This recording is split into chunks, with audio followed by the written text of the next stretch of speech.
This video is going to include really heavy spoilers for the games Signalis, Outer Wilds and Sanabi, all of which are some of my favorite games of all time. If you haven't heard of any of them until now, I recommend that you first look into some basic spoiler-free information on them like store descriptions, tags and screenshots to assess whether any of them seem like the type of game you would like to check out. If so, then I highly recommend that you experience them blindly firsthand before watching this video. You have been warned.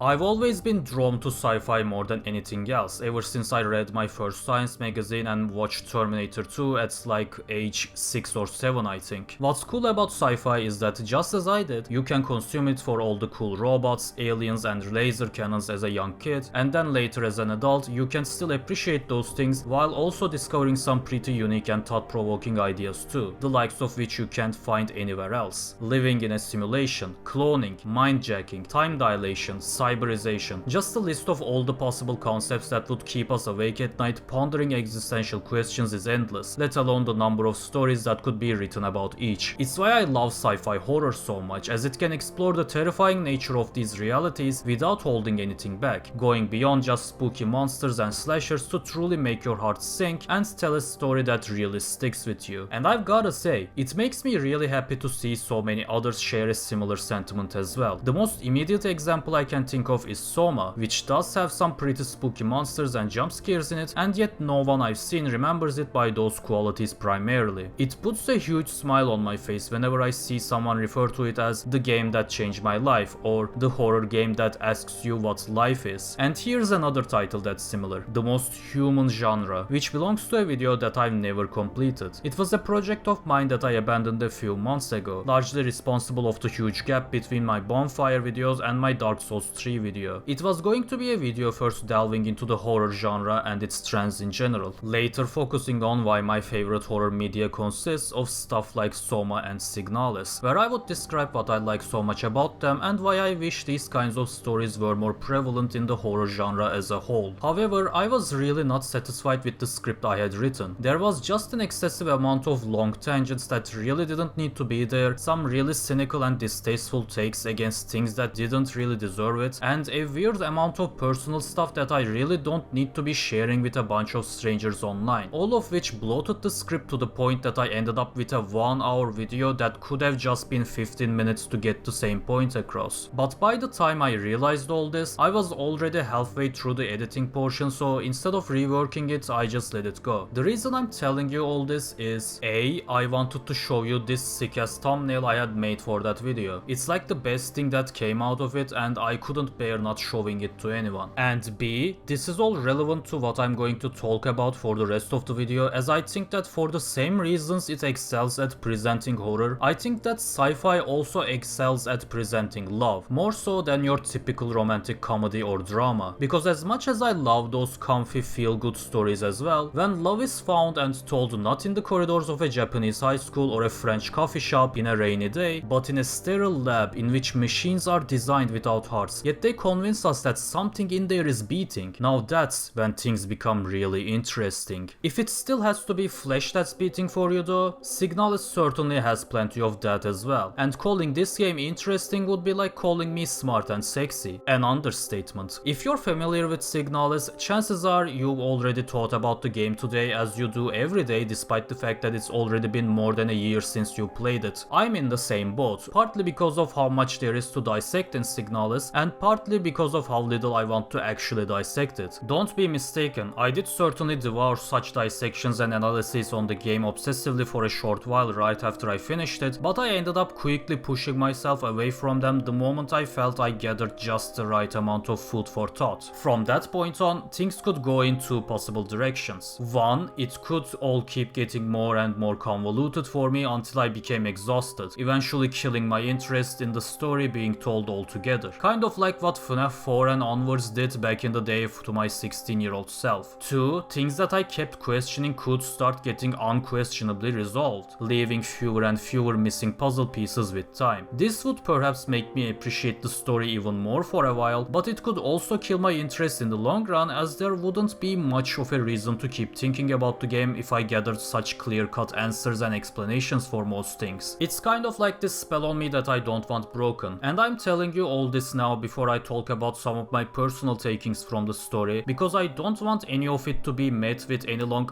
actually paragraphs debunking what I say. I definitely don't have a comprehensive understanding of Signalis' story, lore or themes, but there are parts of each that have stuck with me for a whole year now, and sometimes that sort of lasting emotional connection is more important than building up your giant Pepe Sylvia as pinboard until it all makes sense. Speaking of emotional connections, let's talk about Elster and her immense, never-ending struggle in the name of love. Her and Ariane's relationship is the simple core of this complex bundle of amalgamated memories and cryptic imagery, and it is consistently felt throughout the game due to Elster's unyielding determination more than anything. I'll say it outright now that Elster is one of my favorite protagonists from any story in the recent years, as she fills in the role of the titular main character that everyone should be able to see themselves in without being uninteresting. On the surface level, she can be seen as overly stoic and one-note, but it's not because she's completely emotionless and uncaring towards anyone that isn't Ariane. Some interactions do give off that vibe for sure, but others are dead giveaways that she's actively forcing herself to be this way for the sake of making it to the end. She knows she can't afford to occupy herself with anything else, which would seem cold and pragmatic without the context. With the context though, Elster's easy to root for and likable to a literally me degree, because she doesn't just represent gay brunette girls but humanity as a whole despite being a machine. Who the hell wouldn't be inspired by someone who takes on eldritch horrors beyond their comprehension just to keep a promise they made to the love of their life? It's not just about how universally relatable the conflict is, but also about how Elster displays that unwavering, indomitable human spirit in the face of the boundless, indifferent cruelty of the incomprehensible. It's not a novel idea at its core, but it's a great foundation for what the rest of the game builds on top of it. There are other characters here who are written just as well, and they're all caught up in their own struggles too. Adler is the most interesting one to me. He immediately comes off as aware of what's going on, as his calm demeanor and tendency to negotiate with others paints him as someone that's either pulling some strings in all this or has a reasonable idea on how to escape it. But that mask shatters later on, revealing a hopeless and nihilistic man that's stripped of everything but hate, and he ends up this way because unlike Elster, he can't convince himself to hang on to pure hope no matter what. It's because he can't just ignore the red gate or the eye in the sky. It's because he can't ignore all these repeating patterns, trapping them in this endless cycle. He has to find a solution. He has to take control and prevent further suffering. But it just doesn't work because Elster doesn't stop coming. No matter how many times he kills her, no matter how many times she kills herself, there's never a single doubt that forms in her mind. Not even for a single moment does she question if she should maybe try something else at this point, a different approach. That's because Elster matches this cruel universe's indifference with her own. Her direct interactions with Adler are what best display the contrast between them. What lies beyond the red gate, Adler asks, and Elster doesn't hesitate for a moment before answering that it doesn't matter. Why should it? If someone you love is drowning, are you going to wait for a lifeguard to arrive because you're likely to drown yourself along with whom you're trying to save otherwise? If not, are you going to spend time carefully planning out each move, calculating the distance you need to make to reach a safe depth or the harshness of the waves? I admit that the two situations are not completely equivalent, as Ariane is not in immediate life-threatening danger like the person drowning, but her suffering, along with that of everyone else, is prolonged the longer Elster takes to get to her. Of course, due to the ambiguity of the story and especially the endings, we know that this is not 100% certain, but what's important is that for Elster, it is 100% certain. That's why she will do anything to keep her promise. This is what I mean by her humanity. These are the types of things we'll do for the people we love without thinking. It doesn't matter if what's standing in our way is a horde of zombies or some biblical be not afraid motherfucker. It's all the same. There's no time to worry about seeing the bigger picture or coming up with a reasonable solution. We'll do anything. But this is just one layer of what makes Signalis' depiction of love so compelling, and the aforementioned ambiguity is what brings the other layer. If we do actually pull ourselves back for a second and try to see beyond just Elster's perspective, it reveals a picture far more horrifying than what was already present. This is the Ariane we see at the end of the game, and as it's stated in almost every well thought out interpretation of the game you'll see, this is certainly not actually her. We know that we're all stuck in a loop and it's forced upon us by powers that we cannot wrap our minds around. Their manipulation of reality is so alien that even the dead, like Isa, can be brought back back through the memories of others. There is a good chance that we don't end up being able to actually keep our promise even in the promise ending, since we're already too late. Ariane is already dead, yet still brought here to this eternal damnation dimension, and the supposed mercy kill is anything but that. It's either just another horror she'll experience over and over, being killed by the love of her life who also kills herself just as much with the act, or it's a trick. It's Ariane's image and words being replicated to manipulate Elster, perhaps by the cruel gods themselves, or perhaps by Ariane's own will due to her mind now being one with the gods through bioresonance. But the possibilities still don't end here. If the whole thing is not an illusion but a warped version of reality with illusory tricks, then let's say that we do actually make it to Ariane while she's alive. Then it's still the case that the ending scene does not happen as we see it. At the very least, Ariane's supposed to look much worse than she looks here after suffering from radiation poisoning for such an unbearably long time. It's even written in her notes that we find. Either that, or she's alive as no more than a pulsating mass of flesh, with her consciousness maybe intact but spread throughout the ever-expanding and all-consuming flesh network, trying to get Elster to kill herself and set everyone free, or maybe using her to keep perpetuating the cycle. Let's add yet another layer to this. I've described Adler earlier in this section as a man of reason trapped in a world without it, a hopeless nihilist who lacks the burning determination of Elster to keep going. This is not entirely true. Him and Elster are actually more alike than we might think at first glance. You see, Adler also has someone he loves, Falk, whose memories are scrambled with Elster's, knowing Ariane just as much as she does despite never having met her before. As we read from her notes, the lines blur for her as to who she even is, and before we fight her as the final boss, she asks why we keep returning. Do we not know that Ariane's never going to dance with us again? It's only fitting that right after this fight, we face Adler one last time. Although the final boss is done, there's still one last confrontation left between two people who are both so desperate to save who they love. Despite the fact that the flesh has visibly taken over Adler and turned him into a zombie already, his mind is still intact due to the same determination as the one within Elster. He gives one last strike his all, but once again Elster prevails. Her love, her will, her obsession is stronger. As she walks away still unshaken, Adler reaches out and begs for her to stop yet again, or she will destroy everything. He's not referring to the current loop, of course, that's already done. Falk's already dead.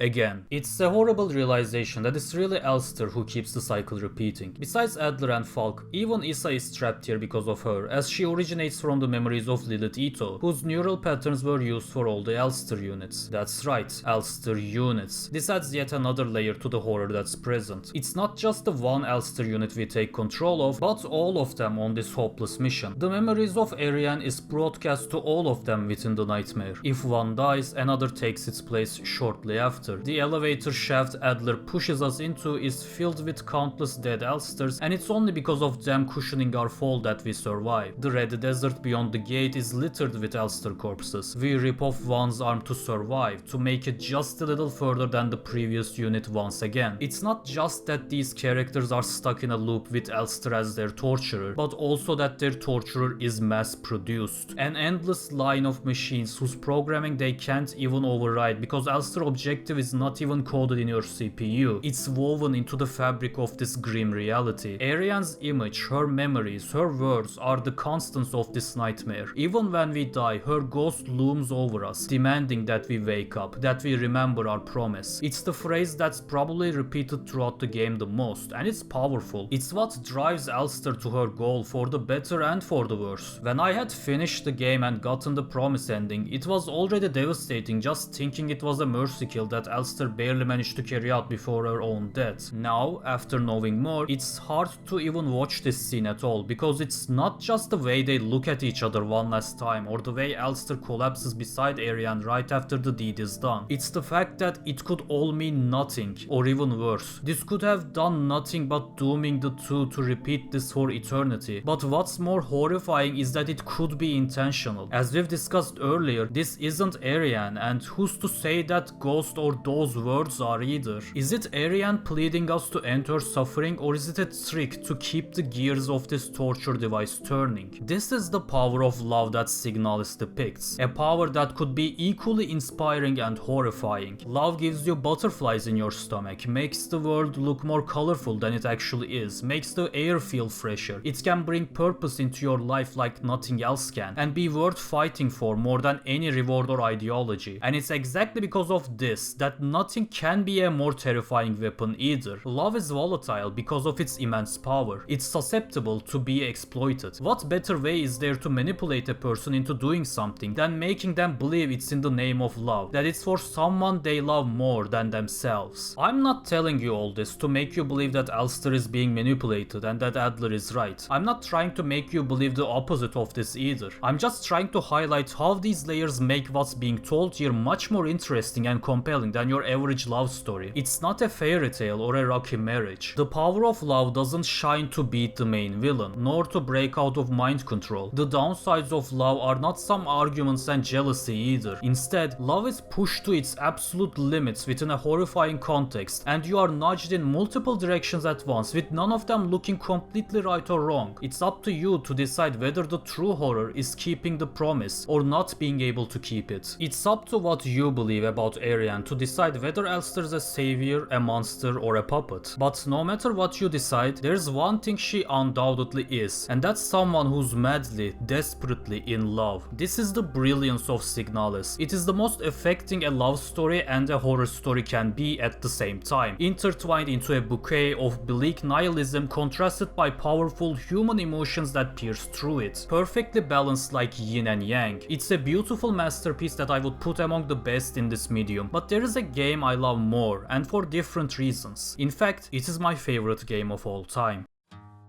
I was really into space as a kid, mostly because I didn't have a proper understanding of what exploring it would actually be like. I had no clue as to how difficult it really is. I never thought about any of the extensive training and knowledge that would be required for just the simplest of trips to the nearest celestial body possible, let alone the length and risks of that trip or the amount of resources that would need to be spent. And for what? To find new life, new technology, the mysterious ruins of ancient civilizations? No, of course. It's for some rocks and minerals. I know all this now, which is why, while I'm still fascinated with space, I don't have the kind of passion towards it that I had as a kid. It just didn't turn out to be what I imagined back then. And that's fine. There's still a different sense of awe about how vast and unconquerable it seems now, with mind-bending scales and phenomena like supermassive black holes and stuff. And besides, there's Outer Wilds now to satiate that hunger for a more explorer-friendly outer space within me. I never would have guessed that what I needed to feel like a kid again was to quit trying to emulate those early summer nights with the games I'm nostalgic for and actually try out something new. I've already said this in my review video of the game, but it's worth repeating that the endless procedurally generated galaxies of No Man's Sky and the like could never hold a candle for me to the little solar system I explored in Outer Wilds. Nor could anything in any game I can think of, really, because it's what made this game the only one in years that truly took me back. Jumping in my little spaceship like it's a bike and immediately blasting off to a planet just 2 minutes away from me, only to get lost in an ancient city full of alien glyphs to decipher and magic-like technology to tinker with, and none of this exploration is for political interest but just for the sake of discovering shit, purely motivated by raw curiosity and a wish to share that new knowledge with the rest of the world who are all for it? Who the fuck pried open my brain while I was sleeping, looked into my childhood dreams and said, "Alright guys, we're making a video game for this fucker in particular"? There are some other reasons as well for how much this game resonated with me that I state in my review video, especially in the later part, so go watch that if you want to hear more. But now, with all that being said, I want to get into a part of the game that actually doesn't correspond to any part of that childhood dream, mainly because my child brain was too small for it. Quantum physics. Now, I'll be honest, my adult brain is also too small for quantum physics, so my understanding of it doesn't go beyond the version of it in Outer Wilds. But the way it works here, as far as I understand, is basically the main laws of real-life quantum physics applied to objects of sizes outside of their scope in real life. Instead of just subatomic particles abiding by these laws, we have an entire celestial body in this game, for instance, called the quantum moon, which can be orbiting around 6 different celestial bodies, but it is only when the moon is observed that it is determined which one. Simple enough so far, so let me add another one of its curious properties into the mix. Whatever touches a quantum object in this game begins displaying quantum properties itself, unless it's an observer. This is used to solve puzzles throughout the game, most notably on the quantum moon itself to reach its 6th location outside of our solar system. You do this by entering a tower on the moon and turning your light off, essentially stopping to observe the quantum moon while still being on it. In this state, just as the moon, your position is not determined until the moon is observed again, which you do by turning your light back on. It's essentially teleporting by random chance until you end up where you want to be, and once you're there, you meet Solanum. Solanum is a Nomai, a member of the ancient alien race whose artifacts and story you discover throughout the game. She's the only Nomai you find alive, so meeting her here is one of the most important moments for most players. For me, it goes even a step further beyond that though, as it feeds into yet another one of the space-related fantasies I had as a kid, meeting a friendly alien. Even if you're not much of a jaded cynic, with a better understanding of the world as an adult, it's still difficult to imagine meeting an alien species as advanced as the Nomai today, and them being as good-natured and friendly towards us as they are in this game, with no ulterior motives of enslaving, eradicating or exploiting us. Solanum saying here that she hopes we won't mind if she thinks of us as a friend is perhaps already the most memorable line of the game among the fandom, so imagine how affecting it was for me, and imagine my shock when I also recently found out that not everyone holds the same sentiment for this moment. Here's an average Solanum appreciation post from the Outer Wilds subreddit. Pretty typical, just showcasing a photo they've taken of our character and Solanum together using the scout drone. But this one comment under it is not so typical. Quote, "This part still fucks me up. What the hell is that thing that considers me a friend if it's basically a like-for-like recreation of a conscious living thing? Goddamn quantum material out here doing whatever the fuck it wants, rude ass." End quote. This got me thinking about this moment in ways I had never had before, because I had never heard of such an interpretation until now. See, one detail I left out about Solanum is that this is actually not the only time we see her. We can actually find her on all other positions of the quantum moon as well, not just the 6th. But the issue is that on all other positions, she's dead. This is not too surprising, as we figure out before this that all the Nomai in the solar system had died instantly when the interloper arrived and the massive amount of ghost matter inside it burst out, causing a mass extinction event that wiped out all life on land. It makes sense then that Solanum is dead in all other locations besides the 6th, since they're all in the solar system where this happened. Except this shouldn't be able to happen when Solanum is supposed to be an observer. Let's think about this. If Solanum was on one of the 5 locations as the ghost matter nuked them, then she should have died and stopped being an observer, after which the moon's location became indeterminate again, with Solanum's corpse being turned into a quantum object. Once we arrived at the 6th location after this, we shouldn't see her alive. We should see her corpse as we do in all other locations. If Solanum was on the 6th location as the ghost matter nuked the other 5, this means she survived the explosion and never stopped being an observer. But there are multiple problems with this. The first is that the moon's location would not be able to change based on us while Solanum's still observing it. It would never leave the 6th location if Solanum remained there, and if she stopped observing it while she was there, either by going somewhere pitch black or closing her eyes, then we could be the new observer and bring the moon back to one of the 5 locations, but Solanum wouldn't be dead in any of them this time. And besides, the Nomai were wiped out hundreds of thousands of years ago, so how would she have even survived on the moon regardless of its location for that long without any resources? At the very least, she should have left it every so often, and it's not likely she could have done that on the 6th location since there's nothing but the eye there. And otherwise, how and why has she never made contact with our species until now? There's only one other option I can think of, which is that the moon wasn't being observed by anyone, including Solanum herself, during the ghost matter explosion. She was either asleep or in pitch black, and so when the explosion happened, she died on 5 of the 6 locations and remained alive on 1. She's lost her observer status by not being conclusively alive and has remained permanently stuck in quantum limbo, being neither alive nor dead until observed like Schrödinger's cat. This seems seems to be the most common interpretation among the fans as well. It explains how we can find Solanum alive on one location and dead in all others. But when we again think about how much time has passed since the explosion, things become harder to answer. How does her bodily functions work? Do all of them pause when she stops being observed and continue once she's observed again? Or if she's not observed for 100 millennia and then observed again as alive, does she get observed as she should be after that much time, being hit with eons of hunger, aging and such, which causes her to immediately die? I reckon it's the former, since it's the only way it adds up with what we see in the game. But then what about all the time in between? She was 5/6 dead and 1/6 alive for that long, and yet she only makes a fleeting mention of her situation as not entirely alive without further elaboration. Is it like a deep sleep until someone wakes her up by observing the moon on the 6th location? We often like to think of death and the subsequent non-existence as an eternal dreamless sleep, and yet even that is still so hard for us to wrap our minds around. What would anything in between existence and non-existence even be like? What does it mean to have a constant 1 out of 6 chance to exist besides the times when it's 1 out of 1 or 0 out of 1? Does Solanum exist in none of the positions until the moon is observed, or in all of them at once? If it's the latter, how has her mind and body not shattered under such pressure of having 6 existences at once and only one being alive? I'm not even bringing up the resource or bodily functions questions yet again. It's impossible. But if it's the former, then how has she died on 5 of the locations in the first place? If the moon was not in all 6 locations at once but in none of the locations while not being observed, then how could the ghost matter explosion affect 5 of them in the first place? In none of the scenarios does everything add up. No matter how you look at it, something about Solanum doesn't add up, and this comment seems less and less crazy, especially since we know from the ending that quantum objects replicating people is completely possible, at least on the Eye. The Solanum we meet on the Eye is undoubtedly a replica, since she can talk to us directly without the translator tool. Why couldn't the same be possible for the quantum moon when it's so close to the Eye in its 6th location? Besides, quantum replica or not, every alive version of Solanum we meet tells us to do the same thing: enter the Eye as a conscious observer. Does this sound familiar?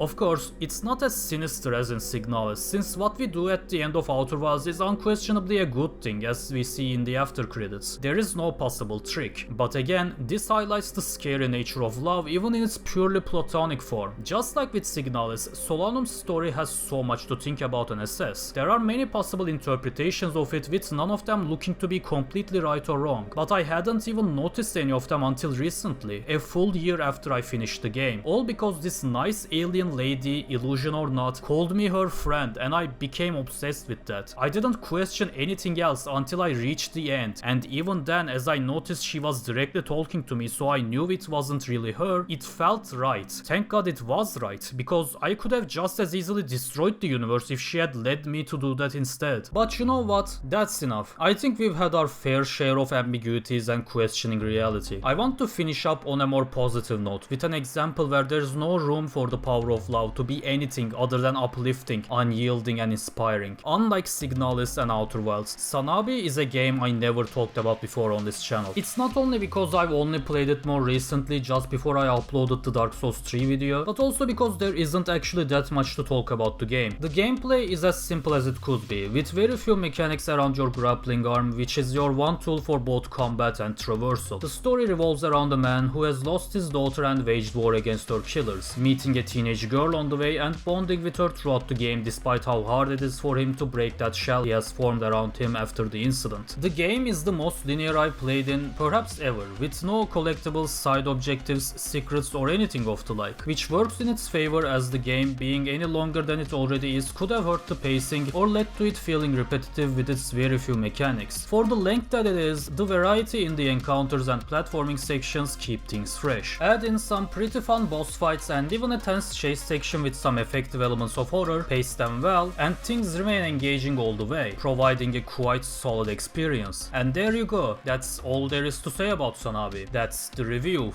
until the final chapter. It was clear as day that there was going to be a twist in Sanabi. It was obvious that we were going to turn out to be a robot and also Mari's father somehow. These two things were foreshadowed multiple times, yet that's not all that we discover at the beginning of the final chapter. We also find out that this shadow organization called Sanabi we were chasing after never existed, that we never lost our daughter, but our memories were altered to replace the wife we had lost in that explosion with our daughter in order to create the perfect killing machine for Mago Group. Monsters as they are, even they understood the power of love one has for their child. It is the form of love perhaps the most ingrained in our DNA. Romance and friendship are both indeed fundamental parts of the human experience. But what's present in every mammal, from the ones who form communities and packs to ones who hunt alone, is to care for their offspring. Go even further back and to the simplest of organisms, and the instinct to reproduce is still the most powerful, even if the new generation don't begin life under the watchful protection of the previous one. This may not be out of love, but the parallel between a species of moth that will lose its mouth and thus leave itself days to live just so that it can find a way to continue its bloodline, and the feral cat that will fight tooth and nail until its last breath to protect her kitten is visible. Mago knew that a super soldier would be the most unstoppable as a father, not one with a daughter but one without, because otherwise that unrelenting violent hate they wanted to program him with could instead end up as love and protectiveness. And isn't it fucking poetic when that's exactly what happens in this final section? By all accounts, our protagonist should have had an existential crisis at this moment that would be one for the history books. He has just been hit with like 4 twists back to back. Sanabi was never what he thought it was. His mind was fed false memories and put inside a robot. The emptiness of the city he traversed through was all an illusion, and he had never lost his daughter. It was Mari all along. None of this, besides the last one, is given any time to discuss. It's all unimportant compared to it. The rest of the world stops for the father whose child is in danger. There is no time or reason to think about the larger picture. The political goals of Mago Group, which was questioned throughout the entire game, is cast aside immediately. The horrifying wider implications of the nightmarish breakthrough they achieved by transferring souls into machines and altering their memories is nothing compared to the nightmare of possibly losing our daughter once again. It doesn't matter if we're really human or not at this point, and the switch of our character model from the human during the rest of the game to the actual robot in this final section is all the more powerful because of it. Ironically, this is the part of the game where we're the most human. It is when we are driven by the most human emotions, where we're at our most primal. The music is more intense than ever, blaring in the background as we overclock our grappling arm, making it hit harder than ever. Enemies which previously needed careful planning around to break their shields and such go down in one hit just with your basic attacks. What were once bosses can barely keep up with us anymore. Even the overseer in the factory is no longer the horror monster we have to hide from, but just another obstacle that is powerless to stand in our way. We climbed through the whole city like this in the time it previously took us to make through just one section of it. Celeste's final level wishes it was this powerful. Half-Life 2's powered up gravity gun, please. Even DMC5's final mission, during which I was literally audibly laughing maniacally, doesn't hold a candle to this. For me, this is undoubtedly the best power fantasy section I've ever seen. In no other game have I witnessed all the previous gameplay sections, all the story beats and emotions come together like this to empower the player. Sanabi was a good game until this last chapter where it became a 20 out of 10 and the overwhelmingly positive rating made sense. The feelings I felt during this section was indescribable. I can't imagine how it would have made me felt if I was actually a father in real life. And do you want to hear the real kicker? There is yet another twist I hadn't told you about earlier that adds yet another layer to all this. So we're a human whose soul was copied to a robot. This is literally what the technology in the game does, by the way, as it's explicitly stated multiple times. It's not some replica AI or anything like that, and yet Mari is still not convinced that we're really her father after all, and she was the one who tried her hardest to convince us. See, Mari is a very skilled hacker in this game, and it is revealed that she was the one who made the soul copy of her father because she never wanted to lose him like she lost her mother. But unbeknownst to her, this was a strictly forbidden and illegal practice, classified as treason of the highest degree. It led to her father's death, and his soul copy was stolen by Mago. Mari was overridden with guilt, yet she still didn't give up on her father or herself, herself and hatched a plan. She introduced herself as just someone with intel regarding our mission and the necessary skills to obtain more, but her real intentions working with us were to maybe make us remember, to maybe reignite a spark in there, but it never led to anything until we were separated from her. At this point, Mari had lost hope and made herself accept that her father was never coming back. We were just a fake, a machine that could never answer her human emotions for her father. The power of love was a lie she had told herself. She had tricked herself into believing it could reach the soul that was supposed to be trapped in that machine, but it turns out there was no soul to begin with. Now on top of Mago City where we were separated, feeling that she has nothing left to do, she intends to throw her life away to save it. This is why we're giving it our all in this final section to make it there as soon as possible. With this, Sanabi paints the same picture we've seen in Signalis and Outer Wilds, but from the opposite perspective. It was up to us then to question whether we can really trust love, and now it is up to us to ensure the person asking that question that they can. It's up to us to show Mari that love she desperately wanted to see. It's up to us to show her that we are her father. As for how we convince her once we finally meet her again, this video is already long enough and I've already spoiled like everything else, so at least see that for yourself. Thank you all so much for watching this video. This was a pretty big one for me, as I'm sure you can tell. Even though the Signalis and Outer Wilds reviews are some of the videos I'm the proudest of, they still felt incomplete to me as there was still more I wanted to say about each. With this video done now, I don't feel that anymore, which I'm really happy about. Sanabi on the other hand completely caught me off guard. I had heard the game was good, but I certainly wasn't expecting it to be on this level. I just want to say how lucky I feel that I can still get to play awesome games like this and make videos about them, even if it's hard to find the time or motivation for it sometimes. I don't often say this at the end of a video since I find it kind of obnoxious, but if you'd like to help that process, then please consider leaving a like and subscribing. Leave a comment sharing your own thoughts on these games too, as reading the comments is always one of the most fun things for me after publishing a video. With all of that being said, as always, take care of yourselves and thank you for watching.